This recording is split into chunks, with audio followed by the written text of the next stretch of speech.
Bem-vindos ao ParasitoCast, podcast onde exploramos os temas fascinantes do mundo dos parasitos. Eu sou Melissa Barcelos. E eu sou Samara Mendes. No episódio de hoje vamos mergulhar nos mistérios da amebise, uma doença parasitária intrigante. Roda a vinheta!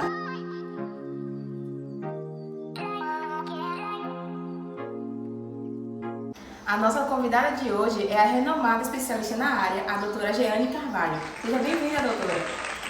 Olá, ouvintes do ParasitoCast, né? Muito obrigada, meninas, por terem me convidado para estar aqui falando hoje sobre a tão temida, né, a ameba. Nós que agradecemos a sua disponibilidade em vir aqui e tirar dúvidas das pessoas que nos acompanham. Doutora Jeane, você poderia nos explicar, nos dar uma definição clara do que seria a ameba e também durante a sua fala, a senhora poderia falar também sobre as características que diferenciam a ameba de outros parasitos? A amebise, né, ela é uma infecção causada por protozoários, né, que é um parasita, e ele se aloja no intestino do paciente, causando uma série de sintomas. Né? É uma infecção também muito comum em ambientes que não tem saneamento básico. A ameba, ele é um protozoário que ele não tem pés próprios, né? É um protozoário, um conjuntinho de massa, né, de células, e ele faz uma evaginação com o corpo, fazendo como se fossem pés falsos, que são chamados de pseudópodes. Então, eles são de vida livre, podem ser comensais, né? Comensais como vivendo em ambiente harmonioso com o nosso corpo. E pode causar infecções, né, danos no nosso organismo, no nosso intestino. No caso das comensais, né, podemos citar como exemplo a Entamoeba gingivalis, que vive na boca do paciente, e temos também a Entamoeba coli, que vive no intestino grosso, né, e que é diferente da Escherichia coli. Também temos, né, o diferencial dessa ameba, né, desses protozoários, é que eles podem ser tanto de ambiente de água doce como de água salgada. Fala pra gente, doutora, quais são os agentes causadores da amebise e como ocorre a transmissão dessa doença? Os agentes causadores da amebise são de duas espécies, né? A Entamoeba histolítica, que é a patogênica, e ela é responsável pela maioria das infecções sintomáticas, né? Como no exemplo da colite amebiana disentérica e a amebíase extraintestinal. Já a Entamoeba dispar, ela não é patogênica, né? E é comensal. Já a transmissão da doença, né, ela ocorre pela ingestão de cistos maduros, né, através de alimentos contaminados, água também, e, né, o contato fecal oral. Os cistos, eles liberam trofozoítas, né, pelo processo de desascistamento, e esses trofozoítas eles vão migrar para o intestino delgado e posteriormente para o intestino grosso, onde eles vão invadir a mucosa, né, podendo ir para outros órgãos, né, como é o caso da amebíase extraintestinal, que eu tinha falado anteriormente. E esse processo ele vai gerar complicações, no caso da colite, né, o abscesso hepático e outras complicações. Então, doutora, a senhora pode nos dizer se essa é uma condição que afeta apenas algumas regiões ou é uma condição que pode afetar o mundo todo? Bom, a amebíase ela é frequente, é comum em lugares onde o saneamento básico ele é escasso, né? Já que a forma de transmissão é através dos cistos, que estão presentes nas fezes dos indivíduos contaminados. Então, nos lugares que não tem o saneamento, provavelmente a vegetação, a plantação, ela vai estar infectada, né? E as pessoas que não higienizarem os alimentos corretamente, provavelmente vai ter maior chance de ser contaminado, né? E neste momento, exatamente 2.600 pessoas nos assistindo, querendo saber sobre esse mundo bem intrigante dos parasitas. Que bom, né? Muito bem, agora vamos ver se tem alguma pergunta ou comentário no chat. Bom, Envistude perguntou o seguinte: quais são os sintomas mais comuns da amebise e como os profissionais de saúde diagnosticam essa doença? Há algum desafio particular associado ao diagnóstico? Que pergunta interessante, Envistude. Obrigada pela sua interação. São tantos os sintomas que eu chego a me perco assim, para poder falar para vocês, mas como ela atinge o intestino grosso, principalmente, né?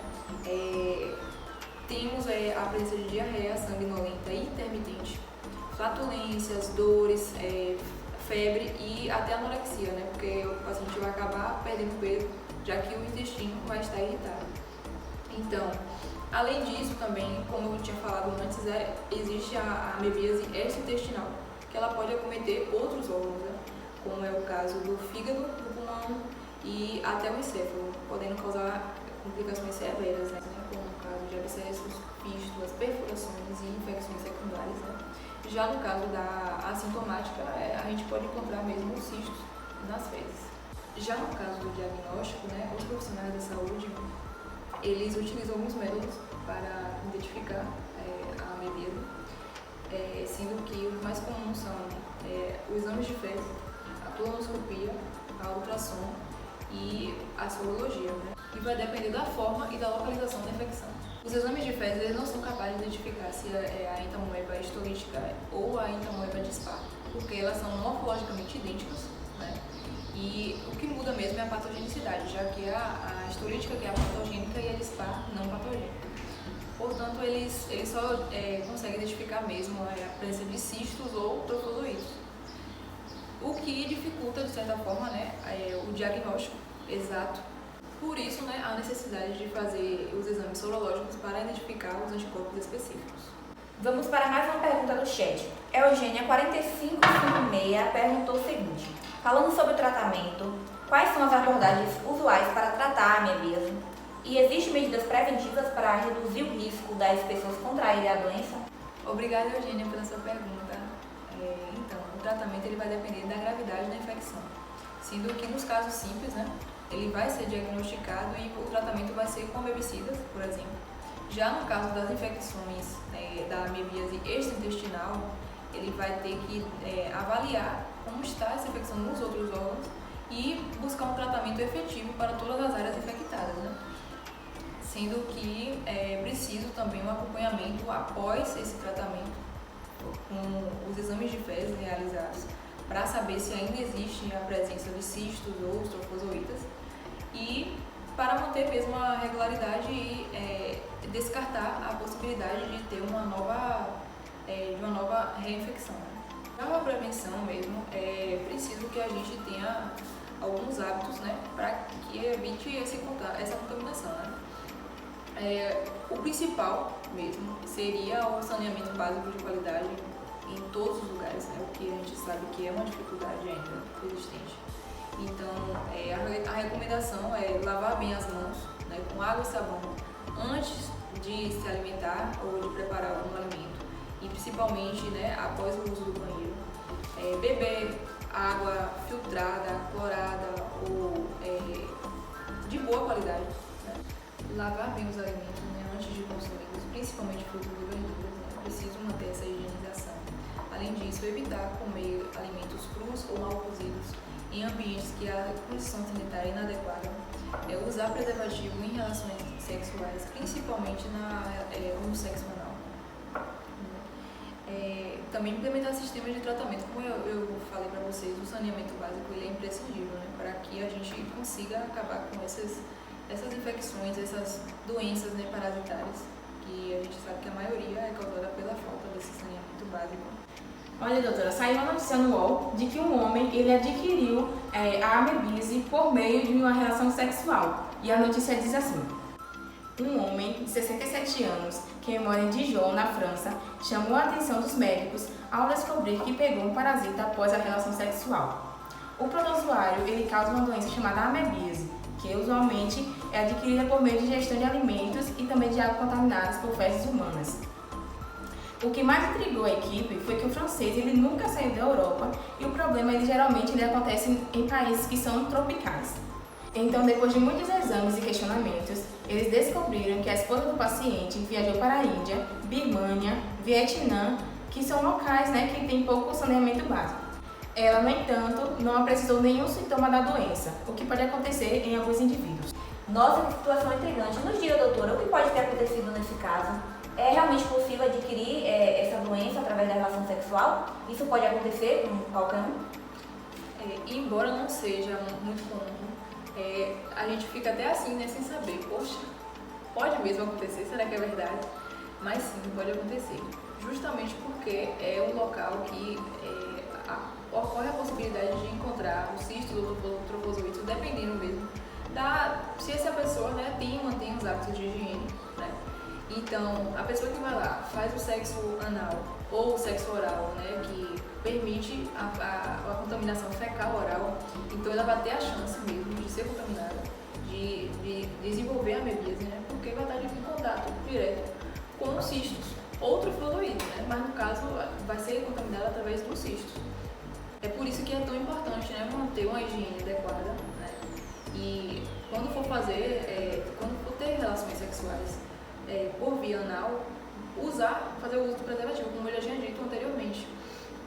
Além disso, é preciso também manter os hábitos de higiene após o ato, né, a relação sexual, como o caso de lavar as mãos e também não inserir o dedo ou a mão que esteve em contato, né, com a região na boca. Então, é preciso que haja a higienização das mãos, né, a lavagem, no caso.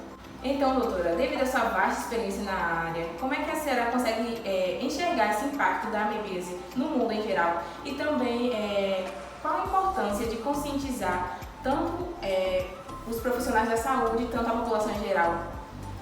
Bom, a amebíase, ela é considerada uma das principais causas de mortalidade no mundo, sendo que chega a ser cerca de 100 mil casos por ano, além de ser também a segunda causa de mortalidade por parasitoses, né, humanas.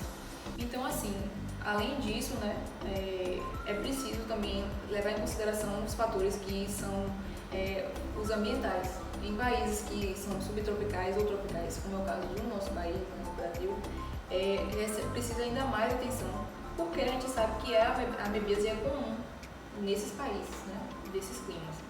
Então, né, como eu já tinha falado para vocês, a necessidade do saneamento básico, que é imprescindível para eliminar, né, essa contaminação, essas possibilidades de contaminação.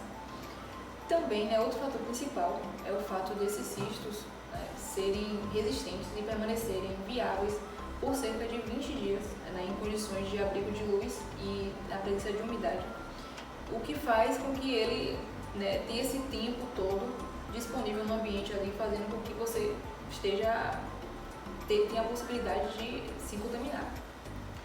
E também tem o fato de a pessoa que está contaminada vai estar continuamente liberando esses cistos através das fezes, né? Então, no mais, manter os hábitos de higiene e todas aquelas práticas que eu tinha dito anteriormente, para que evite a contaminação e também possa prevenir, né, que outras pessoas possam ser contaminadas. Agradecemos muito à doutora Jeane Carvalho por compartilhar conosco, né, seu conhecimento.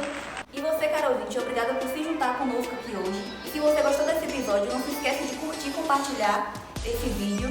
E não se esqueça de se inscrever no nosso canal, o Parasitocast. Muito obrigada e até a próxima!